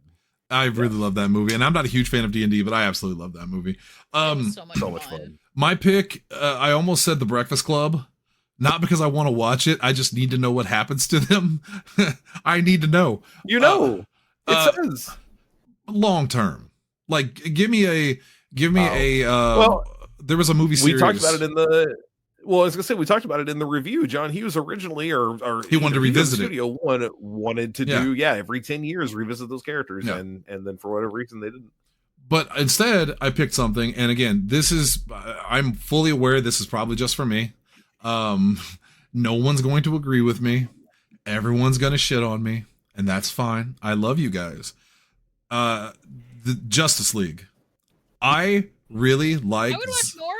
I love Zack Snyder's version of the DC Universe. I really did. And I thought Justice League was a great movie. They set up a great thing at the end with the nightmare of reality with Superman as a bad guy, with Joker and Batman and all these guys teaming up. I love Ben Affleck as Batman. I love Henry Cavill as Superman. I thought Gal Gadot was great as Wonder Woman. I love the cast. I'm very sad that, and I get that the Snyder fans are kind of shit. I understand that. But I would love to see more of that. And as happy as I am that James Gunn is doing cool stuff with Superman and Supergirl and all that, and I love their Green Lantern and all, they set up Justice League for a sequel that we'll never get. And that's sad to me. I just don't like that. I want to know. I want more. I think that when James Gunn ultimately does a Justice League movie, you'll be happy. No, because it's going to be like everything else, kind of. It's going to be happy. It's going to be quirky and funny. And I'm not a fun person. I like tragedy. I like darkness. Did you ever see Guardians 3? Yeah. No, I actually haven't. Watch it. Yeah, no, I can't do animals. Yeah. And plus, Steppenwolf was kind of a bitch, but not in the director's cut. He was actually much better in the director's cut. That's the version you should watch, is the Snyder cut, which we are going to watch. And it had Darkseid. It had all the things that you would want from it. He's not a bitch. He was only a bitch when Superman fought him. And Superman fights anyone and they're a bitch. He's fucking Superman. This is the most lore accurate Superman I think we ever got in terms of power. Because the moment Superman steps on the scene, everyone just goes, well, we're fucked. Because that's Superman. This goddamn Superman. Boy, I didn't think you were going to say in terms of power, and I felt my fist clench. Like, no, really? No. And then you said power, and I went, oh. Yeah. Hearing this, he set aside the large rock he had picked up. But yeah, like James Gunn genuinely has me excited to see fucking DC movies again. Like I'm excited for Supergirl. Remember that when Supergirl tanks at the box office, apparently, because God forbid a woman do anything. True story. I'm sure it will. Like Wonder Woman didn't do good in the box office. They have it projected to open lower than Flash. How? Oh, shit. We were just talking about this. How? Like, because James Gunn has just been fucking killing it. Like, the Suicide Squad was incredible.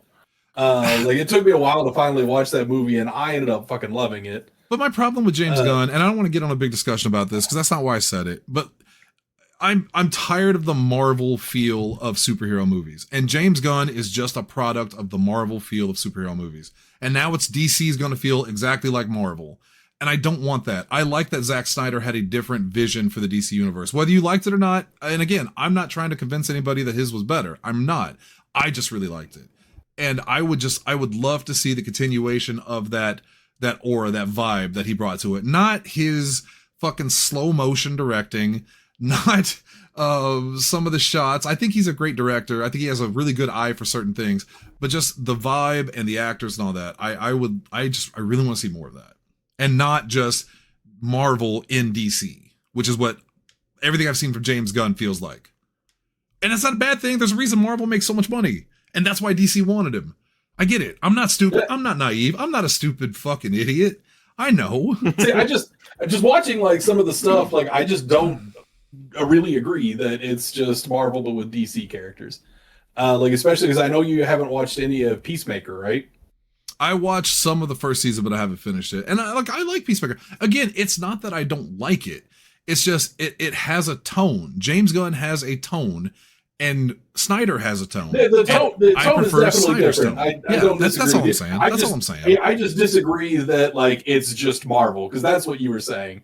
And on that point, I will disagree with you. I don't think that. And even Marvel isn't Marvel anymore, because I thought Thunderbolts was the best Marvel movie in a long time. In a while. Yeah, that was really, really good. And fuck it too.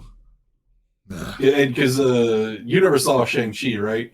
No, but I want to, because I liked that one. The leaked pictures coming from Doomsday had I don't want to spoil it because it is a spoiler, but Shang-Chi's involved, and I was like, I need to know who this dude is, because I'm absolutely going to be there for Doomsday. I really like that movie. And it's Simu Doomsday or Shang-Chi? Shang-Chi, yes. Shang-Chi. Yeah, the answer is yes. I've got it on Blu-ray, like on 4K Blu-ray. Like we could have a movie, and I fucking love that movie. Like it's one of my. It's on Disney Plus, Jesse. Oh yeah, that's true. But streaming this won't be all compressed and everything. Exactly. I was just about to say that. That's why when we watch Mario Galaxy, we watch the 4K version and not the streaming one that was on Zach's Voodoo. All right. Okay. I don't want to hog the spotlight forever. Lindsay, what movie needs a sequel? I already did it. Warcraft. I piggybacked with Jesse. Move on. Okay. Would you like to pick a different character from Warcraft other than Arthas to follow? No, Arthas. It needs to be Arthas. It needs to be Arthas's story. Okay. Back to the top of the hour then. Next pick is Best Songs. This is different from soundtracks. We established earlier. Tanner said Sinners. And Sinners has great music, and it has some great songs. I forget the actor that played the guitarist. He's incredibly talented. Is it Miles? I'm not going to remember. I think so. I'm looking too, because I can't remember off the top of my head. He's not the highest credited actor in the movie, and it is a little bizarre to me that when I look up cast, he's literally not even on the first line. What is happening? Come on, man. The guy should be better known than that. Miles Catton. Catton, yeah. He did a performance of that song at the Academy Awards, one of them. I don't know which ones because there's so many. And it was really, really good. And the guy that plays the vampire, I don't remember his name either. Jack O'Connell, maybe? I don't remember. I'm bad at this now. He appeared during it. Yeah, Jack O'Connell. He appeared during it with the other two from the movie, the ones that he had possessed, or the ones that he had turned to his side. And while Miles is like walking around singing, he runs into them. They're all dressed nicely. They got the fangs, and he just kind of looks at him and walks away. That was great. That was fantastic. Let's go to Jesse.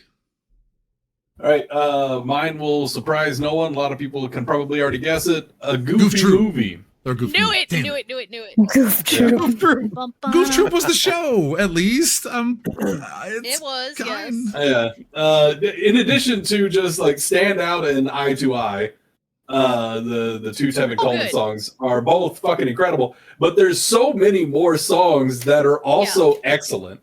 The duet between Goofy and Max still makes me cry. Oh, it's every so time. good. It's so good. It's so good.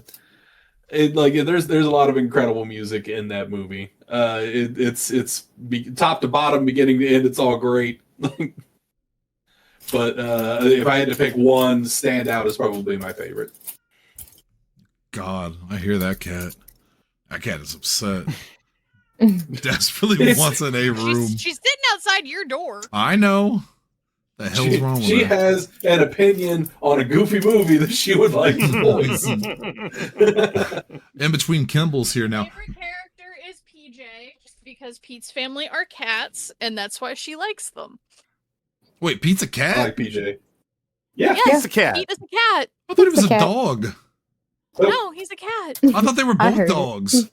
No. I was gonna say at least two of us are on the same page about Pete's cat. Wow. I had no idea. Legitimately, I thought he was a different breed of dog. Oh, well, damn. I mean, he was originally Mickey's main villain. What's a villain to a mouse? A cat. Cheese. These hoes is cheese on a board. Rat trap. We're gonna go to What's happening right now? Two Kimballs. Slowly devolving. Michaela said the greatest showman again. Bless you. Travis said last action hero, Negadeath, angry again. I don't know what that is. Megadeth. Oh, okay. Oh. Zach said like this guy. Man, hell no. Michaela said specifically rewrite the stars. Shelby. Yeah. Favorite song. Best songs. I actually think Space Jam has some really good music. It does. absolutely The does. soundtrack is awesome. You're correct. Right. I burned out that soundtrack as a kid. Come on and jam, and welcome to the slam. Why was it done by Megadeth again? Well, Zach said "Burn from the Crow." By the way, that's a good one. But that's a good one. I also had the Space Jam soundtrack, and I also wore it out. It had We all did. I think it had Brandy and Maya on it. It had yeah, I think you're right. oh, it was so good. What a great soundtrack. There's What something a called Basketball Jones that I remember. I love that fucking was- Basketball Jones. Yep. Yeah. what a That was good decent one. movie with the most Fly soulless Like an Eagle is on that. Yeah. sequel we ever reviewed. I Believe I Can Fly. I believe I can fly. Yeah, R. Kelly. Oh shit. Hey, nothing bad will ever happen to him, right? LL Cool J and Method Man's Hit 'Em High. I fucking loved that one too. That was the Monstars theme. That was the damn. Yeah. Jesse, I'm surprised you didn't pick the Batman and Robin soundtrack because there was another R. Kelly jam on there with Also Gotham with R. City, Kelly. the city of Hilariously. peace, Yeah. City of Justice. City of Love. city of love. Gotham also- is none of these things. I also owned that soundtrack and liked it a whole lot. Same. Yep. In fairness. Yeah. Yeah. I honestly, it never made sense to me. I had all these friends who had all these like albums from individual artists when I was a kid, like they had CDs or cassettes or whatever that were specific artists, and I was like, no, buy a fucking soundtrack. Or now that's You what I only call need music. like one or two good songs for all of these people anyway. Yeah, you buy a compilation or a soundtrack and you're good to fucking go, man. But don't. And buy it years from later, them. I would be vindicated in that because nowadays nobody buys entire albums anyway. They download the one song they like from that artist and they move the hell along. Except Coheed Cambria. Jesse will back me up there. I mean, everybody's got like at least Yes. one or two that they're like, yeah, Yes. I'll go to everything that they do. But like even then, you would admit that like there's a couple songs. not every that's- song on every album is a banger. Yeah, that's rarely the case. No, even Chevelle misses occasionally. You know. Yeah, Coheed It's a misses ratio. every once in a while, but there have been of the last 3 albums, 2 out of 3 have been front to back, just banger after banger after banger. But, I agree with that. No, in general, you're still right. I believe we're to Hunter now. Hunter. We call this after Kimball. I've been holding this. I've been holding this one in for a long time. You knew it had to make the list somewhere. Again, I've been trying to avoid overusing or more than once using a movie. It's Ghostbusters. Yes. Right? Yeah. It's Ghostbusters. I mean, this is of all my favorite movies. Right, but of all my favorite movies, this is the only one that has like a literal song about it that I'm like, that's the one.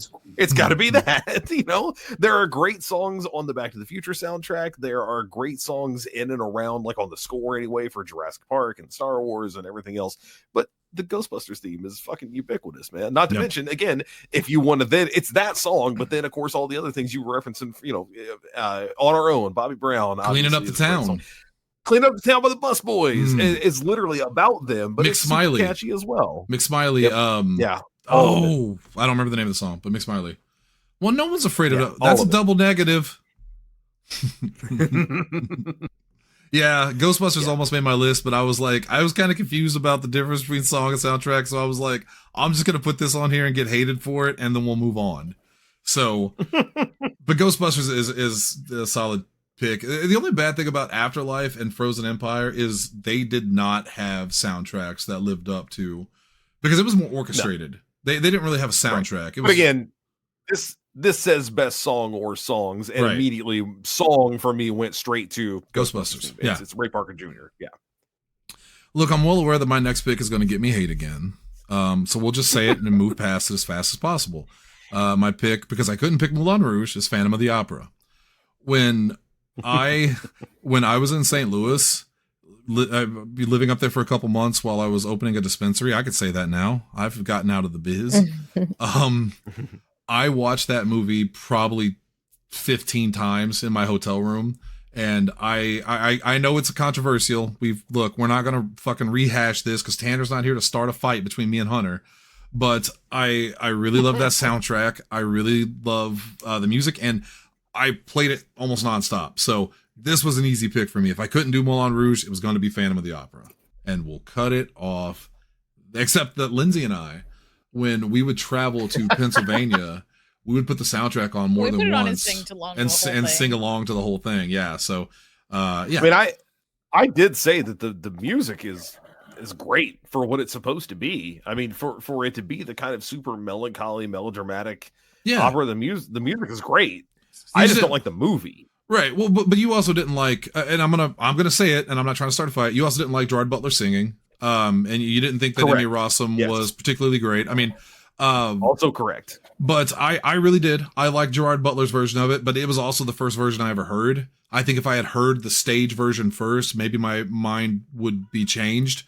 But it's that nostalgia thing of this is the one I grew up with, so this is the one that it means the most to me. Right, and yeah, you have an affinity for that, whereas I number one, I don't generally like them, but also I have more of an affinity for that stage sound. Like that that's my fucking jam. I mean, I'm at the Fox Theater multiple times a year, almost exclusively watching musicals. Like that's I'm steeped in that. I'm deep into it. I also thought it was kind of funny that Phantom of the Opera, if you see it on stage, is an opera for the most part. Like it is an opera. They sing, that way. But the Phantom of the Opera movie is very much just a musical because they do not really sing it in an opera way, other than the woman that sings like Carlotta, because she's actually from the stage production. Right. Whereas everybody else treats it more like a musical. They don't quite hit the same notes that they do in the stage production. So, right. Yeah, but that's my pick. Phantom of the Opera. We move on. Lindsay. I decided to go with Disney's Hercules because to this day I still put that movie on because I want to listen to the soundtrack from it. As soon as we came out from the theater, I got Mom to go over to Walmart and I bought my cassette tape version of it, and I still have it to this day. I cannot pick a favorite song from it because I love them all. It's just one of my background noise Disney song movies that I will put on at any given time.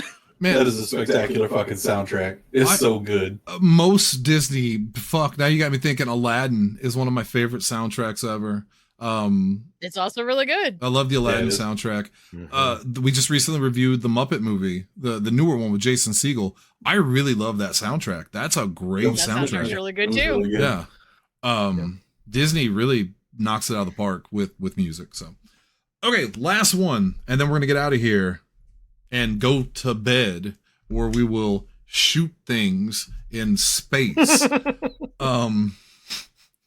Last pick, the best long movie. This is over 3 hours. That's the requirement.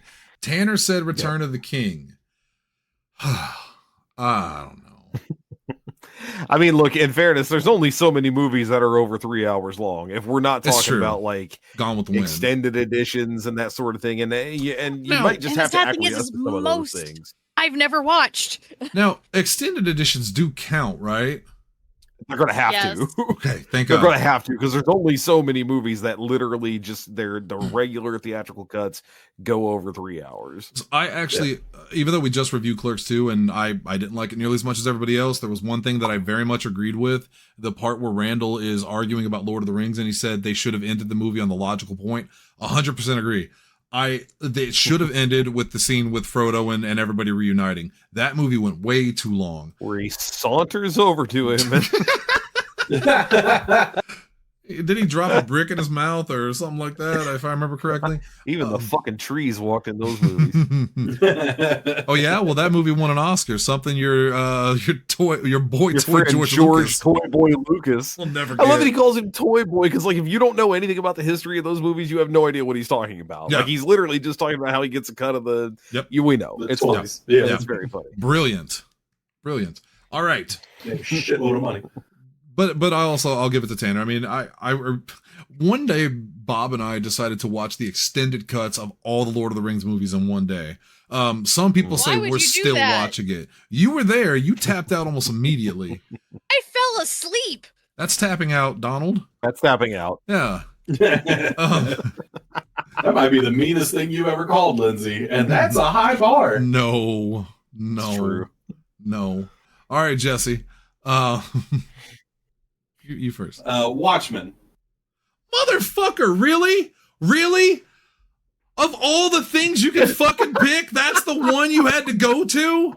God damn it. God damn it. I fucking love that movie. What the fuck do you want from me? Fucking hell. I especially wanted, somewhere to put this in. This is a perfect spot to put Watchmen, because it's a great movie. It is over 3 hours long. Well, no, it's not. The original Watchmen is only like 2 hours and 40 minutes. You're talking about the ultimate cut, which is what we're going to watch for E&E. That is 3 hours and 40 minutes. And that restores all of the director's cuts plus the Tales of the Black Freighter. Yeah. Yeah. Yeah. I'm fine with that, because I thought the movie was over 3 hours just by itself. No, because that was my pick, was Watchmen, and then I looked it up and saw that it was just shy of 3 hours, and that's why I said extended cuts count, right? And goddamn Kimbled me again, just came right in. It's a fucking good movie. Now that the anger's gone, yes, I agree with you. I love Watchmen. I think it's my favorite superhero movie, especially the extended cut. It's up there for me. I just something about Zack Snyder and superheroes that I just really like. Don't know why. This is where like that tone that you were talking about before, it really shines in a story like Watchmen. Yeah, because it's bleak, it's violent, it's right, it's adult as hell. Which is a tone that I don't like in my Justice League, because when I think of Justice League, I think back to my 90s cartoon. Jesse, it's not dark or bleak. Jesse, so much blue penis in this movie. There's so much.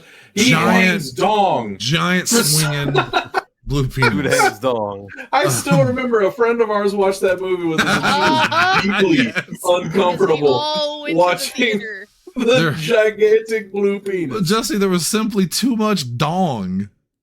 That's all he did was hang dong. Oh my god. All right.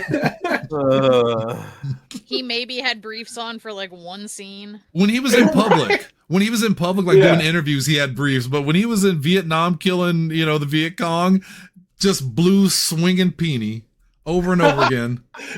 Okay, there's the one. It took a minute, but that's the one.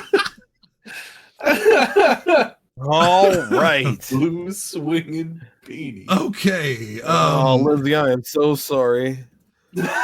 Oh, goody. I've been named worse. Okay, let's go to in between Kimballs, between two Kimballs. Michaela, I'm not going to read your answer because I'm worried that might be someone else's unless I get verification. It might. Okay, we'll skip that one. Travis said The Godfather Part 2. That is the best one. And then Zach says, I do that like every month. I assume he means hanging dong in Vietnam. I don't know. And then... okay, well... All right. While you're laughing about that, I do want to go back to Zach was talking about Sing and Sing 2. Yeah. And those films do have incredible soundtracks. Yes, they do. He also said Troy. Shelby, please. I do love Troy. That's a good movie too. The King Kong, the remake of the 1933 original. Was that over 3 hours? I believe so. Wow. I specifically looked up a list of movies that were over 3 hours, and so many of them I have never watched, but that is on it. Wow. All right. Yeah, that's barely 3 hours. I think that's legitimately. I think that's legitimately the longest movie I can actually say I sat through.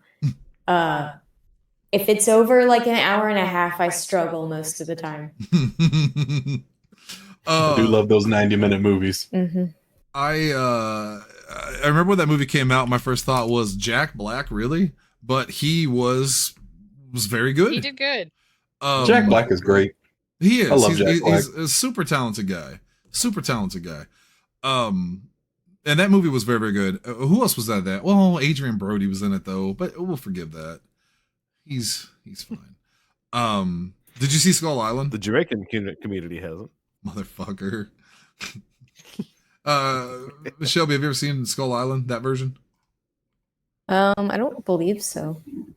It's also very, very good. It's also very, very good. But I think because that's the one that's part of the new Godzilla universe, right? Yeah, like that's called. Yeah, but, man, I think we've seen that one, Shelby. Have we? Oh, it's the one. Remember the giant spider in the forest? That was horrifying. There's a part in the 2005 Kong though where Kong goes after Adrian Brody in the theater and he's like grabbing him. That is horrifying. That is legitimately scary. All right. Double H. Ow. Fuck.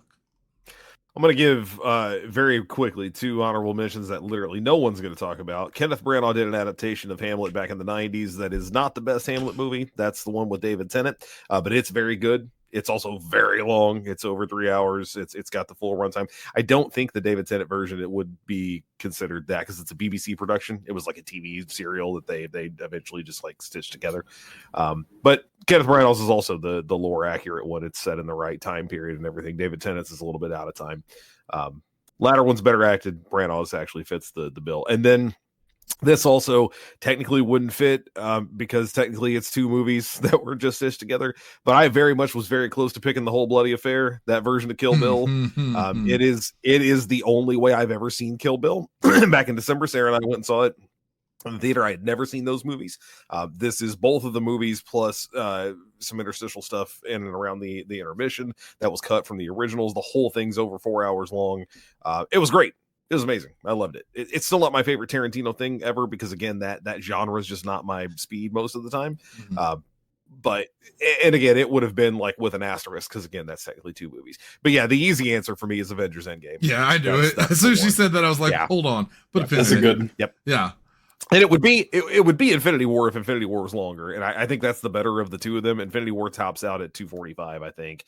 But Endgame goes just over 3 hours. And really, I mean, let's get real. That's another situation where you're not really watching one of those movies and not the other one, right? You're going to watch them back to back. They're so directly interconnected. But Endgame fits, and that works. Plus, I mean, shit, man. We talked about it a couple of weeks ago. Endgame's got the Avengers Assemble moment. It's got that incredible soundtrack. It wraps up the whole thing from the Infinity Saga. How can you be upset about that?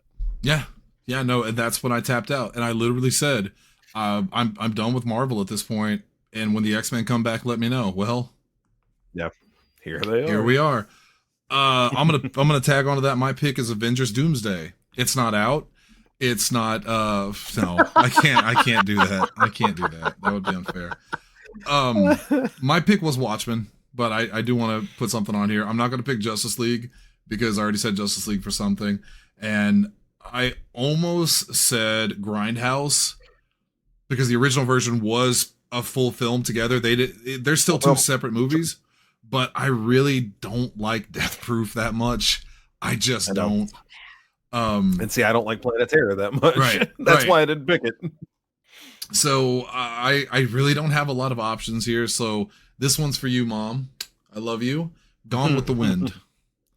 My mom's favorite Well, that's movie. where I just Yeah. Yep, I know it's your mom's. We have her copy still. We do. And that just makes me screwed because the only movies I've watched that are that long are those Avengers Endgame and Gone with the Wind. Oh, I bet that's not true. I bet that's not true. That's the other one. Okay, fine. I'll throw Titanic on because I actually did go see that in theaters when it came out. So no one I was going to say that was the one that I think somebody's going to be like, "Why the hell did I haven't watched yet."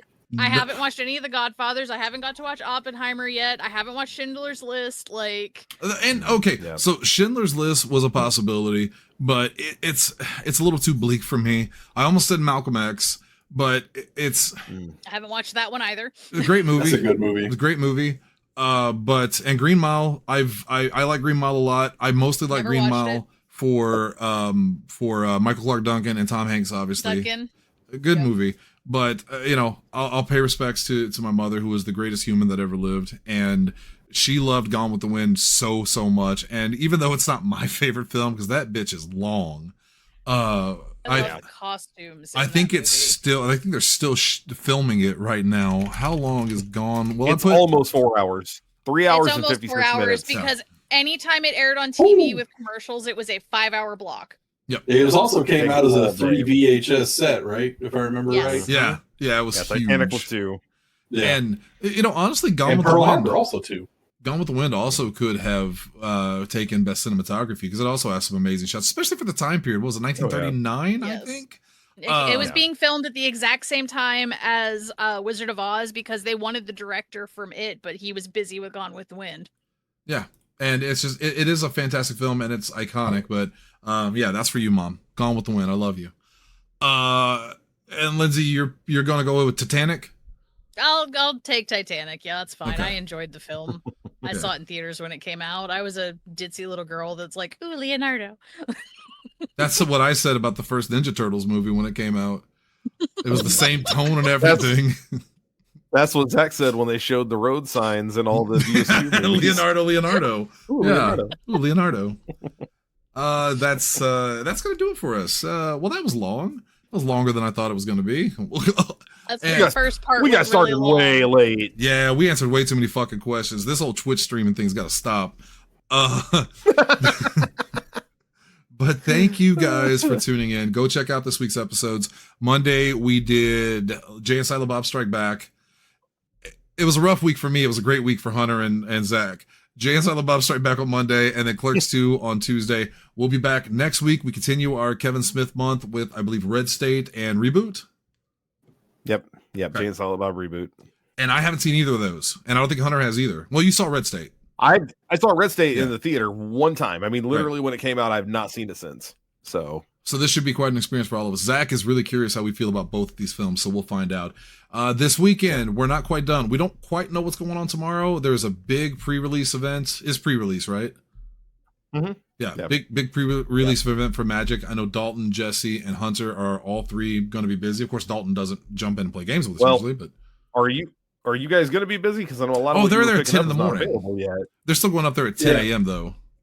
Yeah, we'll be home long before games and stuff start. Like we should be. So are you just going to have to go back and get your commander decks another time? Yeah. So that sucks. I mean, I'm in the same boat, but. I mean, basically what we're doing, we're just going to go up to St. Louis. We're going to get lunch at one of our favorite spots up there. And then we're going to head up Forge and Fire, get what we can, because they got, Dalton and Asa both got booster boxes. And then we'll drive back, and then hopefully next week they'll have the commander decks, and, I'll make a run up there and get my commander decks and maybe go to the sandwich spot again and then come back. Maybe I'll just make a loop with you guys that time, because I got to go through Arnold anyway. I just hit it on the way home, I figured that works. Yeah, I am playing in the two-headed giant pre-release at Elite Collectibles in Arnold tomorrow night, so I should be back at some point. You guys will probably already be in repo, but I'm also going to be traveling tomorrow, so I might not be here. I've got I'll be heading up to Springfield for a little bit, but I should be back in time. I got a pretty big meeting up there, and I should be back for repo as well. So that's tomorrow, and then Saturday, of course, is PC85 Pro. We'll be back with an all new exciting episode of Overdrive. On Sunday is Faraga, and we'll do it all again next week. Thank you guys for tuning in, for chilling with us. We're going to end the show here. Stay with us here on Twitchzilla 1985, the Super Station, for a little bit longer because we're going to hang out for just a few more minutes. But guys, thank you. We love you. We'll see you next week, and we'll see you this weekend for streaming. Until then, Shelby? Shelby?